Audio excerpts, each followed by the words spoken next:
Kemudian anak itu harus dilatih juga bahwa untuk mendapatkan sesuatu itu memerlukan usaha. Maka anak itu kalau sudah umur 5 tahun ke atas, jangan kita itu perlakukan seperti anak umur 5 tahun ke bawah, minta apa langsung turuti, minta apa langsung turuti. Tidak seperti itu. Ketika anak itu minta sesuatu, ya kita harus berikan edukasi kepada dia bahwa nak, untuk mendapatkan sesuatu itu harus ada perjuangannya, harus ada ikhtiarnya, upayanya, tapi dengan bahasa yang bisa mereka biar bahasa yang mereka pahami. Contohnya misalkan pengen jajan, nah pengen jajan itu usahanya harus bagaimana, begitu caranya. Nah, ada buku-buku bagus ya, ada banyak buku yang menarik bagaimana menstimulus anak itu agar perkembangan emosional dan intelektualnya sama spiritualnya itu bagus. Itu ada banyak. Ini saya hanya sampaikan beberapa. Bagaimana kalau nyikapi kalau anak itu merasa dianaktirikan, misalnya dia punya saudara, punya adik kecil, kalau dia merasa tidak diperhatikan itu bagaimana menanganinya. Nah, itu banyak disesuaikan dengan kondisi psikologis dan perkembangan peradaban yang ada pada zaman sekarang. Saya kira itu ya harus kita gali sendiri. Tidak semuanya harus kita kembalikan kepada Quran dan hadis. Wong itu masalah teknis kok, begitu. Kalau misalkan memberikan teguran, ya ditegur yang baik. Jangan sampai teguran itu membunuh karakternya. Ya. Kemudian kita berikan keadilan yang sama rata. Sama rata itu bukan kok misalkan kita punya anak 3 atau 4 itu, terus umurnya beda-beda terus kita kasih semuanya sama persis, itu bukan keadilan yang begitu itu. Masa anak umur 5 tahun dengan anak 10 tahun itu kita kasih uangnya sama 2.000 semua. Nah, itu kan tidak adil begitu. Adil itu yang menempatkan, adil itu kan konsepnya kan wat usyai fi mahalihi. Jadi menempatkan sesuatu itu pada tempatnya. Kalau anak usia 5 tahun ya kasih uang ya 1.000 apa 2.000 aja udah cukup. Kalau anak udah usia 10 tahun ya dia perlu lebih banyak. Semakin umurnya semakin bertambah, ya hak dan kewajibannya juga semakin bertambah, maka ya kita kasih tambahan gitu. Itu namanya adil, itu begitu. Tuh.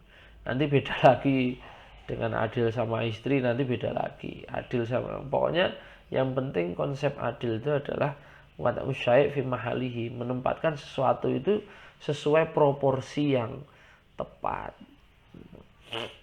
Orang punya keluarga, terus kemudian ngibadah, terus kerja, mulai ke kerja ngibadah. Terus dulu ada Rasulullah itu pernah eh, di pernah menegur sahabatnya itu. Ada 2 orang sahabat. Yang pertama ini begini, saya kalau malam sholat terus, saya sholat sunnah terus. Setiap habis sholat fardu saya itu sholat sunnah, ibadah apa yang pokoknya saya punya ibadah, saya ibadah terus. Nah, kalau malam hari saya itu sholat tahajud terus. Kalau saya tidak kuat kaki saya, ya saya duduk untuk membaca Quran. Dan sahabat yang satunya lagi mengatakan begini, saya kalau malam setelah sholat isya atau setelah sholat maghrib, saya duduk makan sama keluarga saya. Kemudian ya saya tanyai kegiatan mereka satu hari itu. Istri saya yang kecapean itu saya tanyai satu-satu. Kalau saya sekeluarga sudah ngantuk ya saya tidur. Lalu terus nanti kalau ada saya kesempatan bangun ya saya tahajud seperlunya. Setelah itu saya mungkin tidur lagi. Kalau sudah subuh ya saya bangun gitu. Katanya Nabi Muhammad yang lebih fakih pemahamannya terhadap agama itu adalah yang kedua ini tadi. yang dia menempatkan porsinya secara sesuai untuk keluarga sekian, untuk ibadah kepada Allah sekian, sehingga justru bukan yang pertama tadi, yang lebih adil itu malah yang kedua itu. Jadi menempatkan sesuatu itu pada porsinya sendiri-sendiri gitu.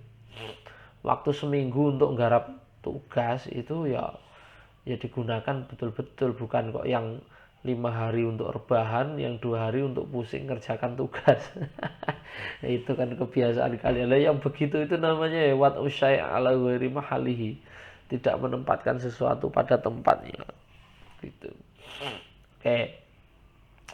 Nah, itu yang bisa saya sampaikan terkait dengan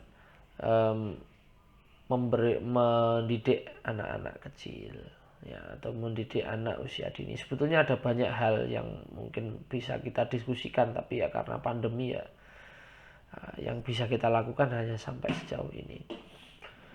Saya ada beberapa buku yang membahas tentang anak-anak usia dini ya, bagaimana mengembangkan potensi, bagaimana kemudian memberikan pola asuh yang baik begitu. Ada bukunya yang pengarangnya itu pakai nama samaran ya, namanya Ayah Edi begitu. Saya tidak tahu nama aslinya siapa. Ada bagus sekali itu, saya mau tunjukkan tapi ya nanti waktunya habis. Baik, saya kira itu saja yang bisa saya sampaikan. Kurang lebihnya mohon maaf.